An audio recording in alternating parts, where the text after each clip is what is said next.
Students, आज इस labour control के सेकंड वीडियो में दूसरे वीडियो में अपन बात करेंगे कि श्रम लागत नियंत्रण के लिए कुशल श्रम संगठन होना आवश्यक है। देखिए, ये स्लाइड लगभग अपन पिछले लेक्चर में देख चुके हैं। इससे आगे की बात अपन करेंगे कि श्रम लागत नियंत्रण हेतु संस्थान में कुशल श्रम संगठन होना अनिवार्य है। अब ये श्रम संगठन के क्या मुख्य तत्व होते हैं, श्रम संगठन में क्या चीज़ें होती हैं, ये देखते हैं कि श्रम संगठन या श्रम ढांचा लेबर ऑर्गेनाइजेशन में मुख्य रूप से जो बातें होती हैं उनको 4 भागों में अपन ने विभाजित किया है। पहली बात, श्रमिकों का चुनाव तथा उनकी नियुक्ति जो कार्मिक विभाग द्वारा की जाती है। दूसरी बात, श्रमिकों के श्रम समय पर नियंत्रण एवं उसका लेखा, जिसको हम time keeping and time booking 2 अलग अलग भागों में विभाजित करके देखते हैं। तीसरी बात, विशेष प्रकार के श्रमिकों की लागत का विश्लेषण। अब ये विशेष प्रकार के श्रमिक जैसे अप्रेंटिस वर्कर यानी जो नए वर्कर आते हैं जिनको हम प्रशिक्षु श्रमिक कहते हैं। और चौथी बात, श्रमिकों की मजदूरी की राशि का निर्धारण एवं उसका वितरण करना, उसका भुगतान करना। तो देखिए, सबसे पहली जो बात है, श्रमिकों का चुनाव करना और उनकी नियुक्ति करना, ये कार्मिक विभाग द्वारा किया जाता है। संस्था में आवश्यकता के अनुसार श्रमिकों की नियुक्ति, श्रमिकों को हटाना, निकासी, स्थानांतरण, पदोन्नति आदि का कार्य करने हेतु एक कार्मिक विभाग होता है और कार्मिक विभाग के पास प्रत्येक श्रमिक से संबंधित पूरा विवरण रहता है। दूसरी बात, श्रमिकों के समय पर नियंत्रण एवं उसका लेखा। इसमें 2 मुख्य टर्म हैं समझने की, याद रखने की। एक टाइम कीपिंग और दूसरा टाइम बुकिंग। टाइम कीपिंग का तात्पर्य ये होता है कि वो कर्मचारी, वो श्रमिक संस्था में कितनी देर तक संस्था में रहा है, उसको कहते हैं टाइम कीपिंग। कि संस्था में कितने बजे वो श्रमिक एंटर हुआ और संस्था को छोड़ करके कितने बजे वो श्रमिक गया, ये पूरा समय टाइम कीपिंग है। टाइम बुकिंग अर्थात संस्था में रहते हुए कितने समय तक उस श्रमिक ने कार्य किया, वो कहलाता है टाइम बुकिंग। जैसे मान लीजिए कि एक श्रमिक सुबह 10 बजे संस्था में आता है और शाम को 5 बजे संस्था से जाता है, तो कुल मिलाकर के उसके 7 घंटे टाइम कीपिंग हो गए। लेकिन उसमें से 10 बजे आने के बाद उसको जब तक कार्य नहीं दिया जाएगा तब तक वो कार्य नहीं करेगा। सपोज उसको 10:30 बजे कार्य करने के लिए दिया गया और वो कार्य उसने 12:30 बजे कंप्लीट कर लिया। उसके बाद फिर उसे अगला कार्य देने में 15-20 मिनट की देरी हुई, या बीच में कहीं मशीन रुक जाने के कारण से, कहीं लाइट पावर फेल होने के कारण से कुछ समय तक श्रमिक काम नहीं कर सका, तो ये सारा जो समय है, जितने समय उसको कार्य नहीं दिया गया, जितने समय उसने कार्य नहीं किया, वो टाइम कीपिंग में से माइनस हो जाता है, तब रहता है टाइम बुकिंग। हालांकि श्रमिक को मजदूरी टाइम कीपिंग के हिसाब से दी जाती है और यदि उसे कार्य के आधार पर मजदूरी दी जाए तो टाइम बुकिंग बहुत महत्वपूर्ण होता है। दूसरी बात, श्रम लागत नियंत्रण के उद्देश्य से time keeping and time booking, इन दोनों में डिफरेंस ज़्यादा नहीं होना चाहिए। जितना अधिक अंतर है दोनों प्रकार के समयों में, उतनी ही हमारी श्रम लागत अधिक हो जाएगी। श्रम संगठन या श्रम ढांचे की तीसरी महत्वपूर्ण बात है विशेष प्रकार के श्रमिकों की लागत का विश्लेषण।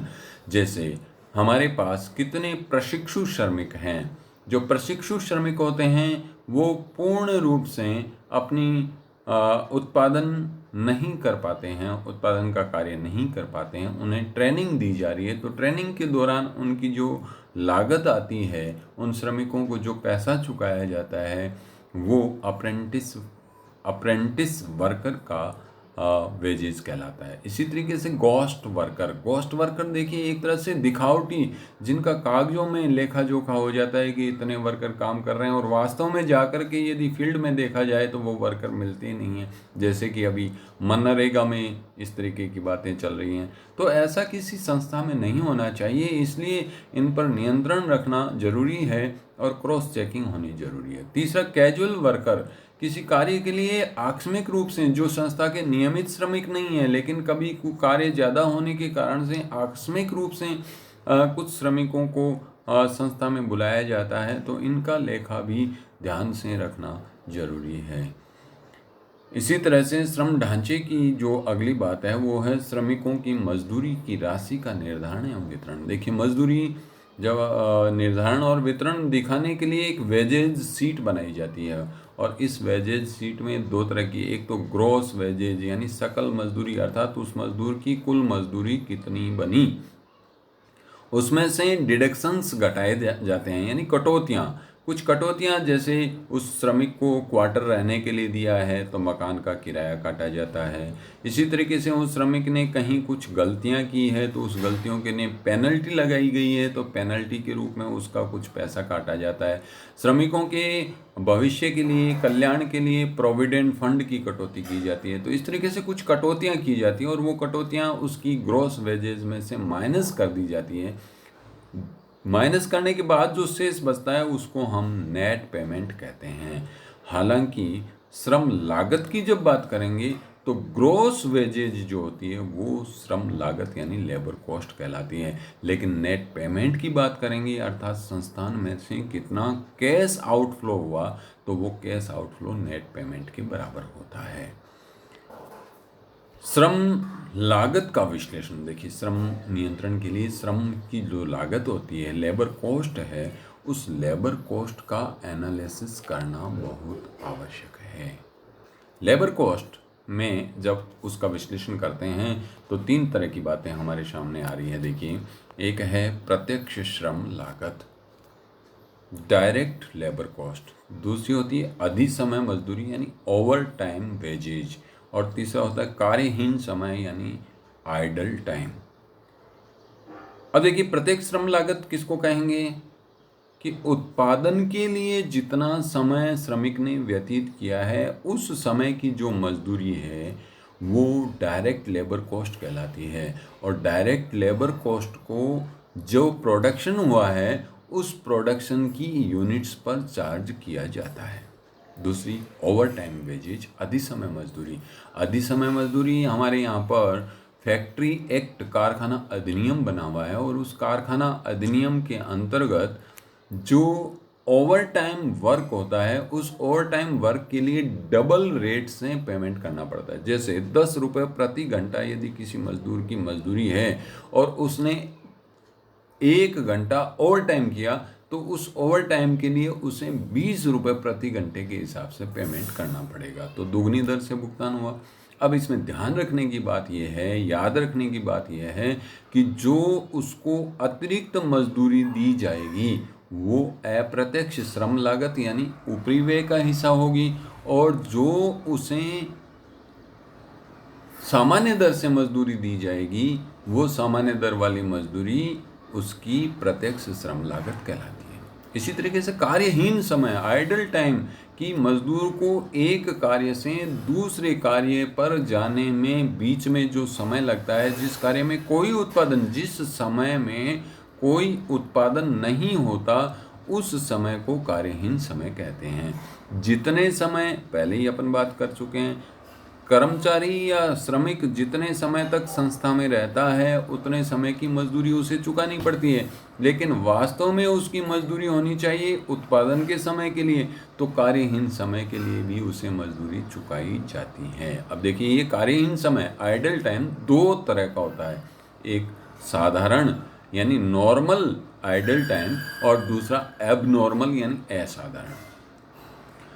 जो आइडल टाइम अनियंत्रणीय होता है, अनियंत्रणीय अर्थात जिसको हम नियंत्रित नहीं कर सकते हैं, वो नॉर्मल आइडल टाइम कहलाता है। जैसे अब बिजली चली गई तो हम नहीं रोक सकते उसको, तो ये साधारण कार्यहीन समय है।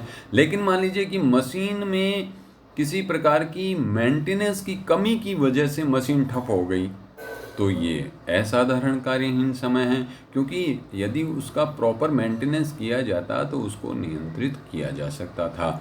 अब ध्यान ये रखना है कि यदि असाधारण कार्यहीन समय होता है जिसको नियंत्रित किया जा सकता था, तो ऐसे असाधारण कार्यहीन समय की जो लागत होती है, जो मजदूरी होती है, उसको लेबर कॉस्ट या प्रोडक्शन कॉस्ट का हिस्सा नहीं माना जाता है।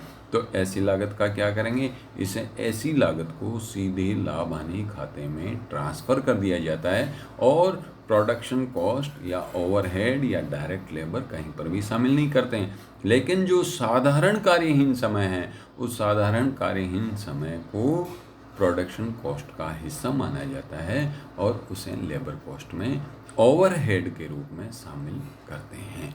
आज अपन इतनी बात करेंगे। Labour cost third, labour control third नाम का जो वीडियो अपन कल रिलीज करेंगे, उसमें आगे की शेष बातें करेंगे। थैंक यू, थैंक्स, धन्यवाद।